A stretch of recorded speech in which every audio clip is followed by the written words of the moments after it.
ত্রয়োদশ জাতীয় সংসদ নির্বাচনে বিএনপির ধানের শীষ প্রতীকে প্রার্থী হওয়া ব্যক্তিদের বেশিরভাগই উচ্চশিক্ষিত।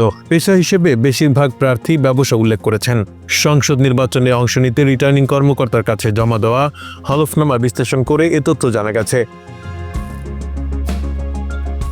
ত্রয়োদশ জাতীয় সংসদ নির্বাচনে 287টি আসনে ধানের শীষ প্রতীকে প্রার্থীর নাম নিশ্চিত হওয়া গেছে। সারা দেশে রিটার্নিং কর্মকর্তাদের সঙ্গে কথা বলে এই নামগুলো পাওয়া যায়।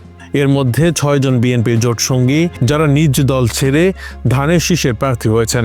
বিএনপির জোটসঙ্গী দলগুলোর নেতাদের জন্য 8টি আসনে প্রার্থী নেই দলটির। 2টি আসনে নির্বাচনের তফসিল পুনর্নির্ধারণ করা হয়েছে। 2টি আসনে বিএনপির 2 জনের মনোনয়নপত্র বাতিল হয়েছে।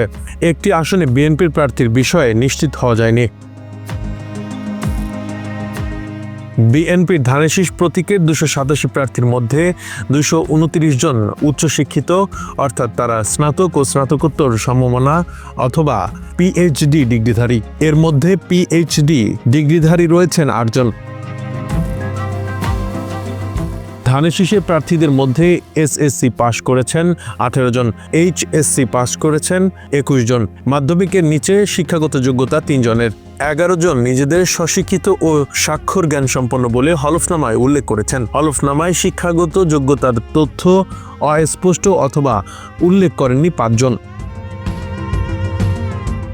পিএইচডি ডিগ্রিধারী বিএনপির 8 প্রার্থী হলেন কিশোরগঞ্জ 3 আসনে মোহাম্মদ ওসমান ফারুক, নরসিংদী 2 আসনের আব্দুল মঈন খান, কুমিল্লা 1 আসনের খন্দকার মোশাররফ হোসেন, হবিগঞ্জ 1 আসনের রেজা কিবরিয়া, চাঁদপুর 1 আসনের আনম এহসানুল হক মিলন, সিরাজগঞ্জ 6 আসনের এম.এ. মুহিত, ঢাকা 11 আসনের এম.এ. কাইয়ুম ও গাজীপুর 3 আসনের প্রার্থী এস.এম. রফিকুল ইসলাম। বিএনপির স্বাক্ষর জ্ঞান সম্পন্ন 2 প্রার্থী হলেন মানিকগঞ্জ 1 আসনের এস.এ. জিন্নাহ কবির ও রংপুর 1 আসনের মোহাম্মদ মোকাররম হোসেন সুজন।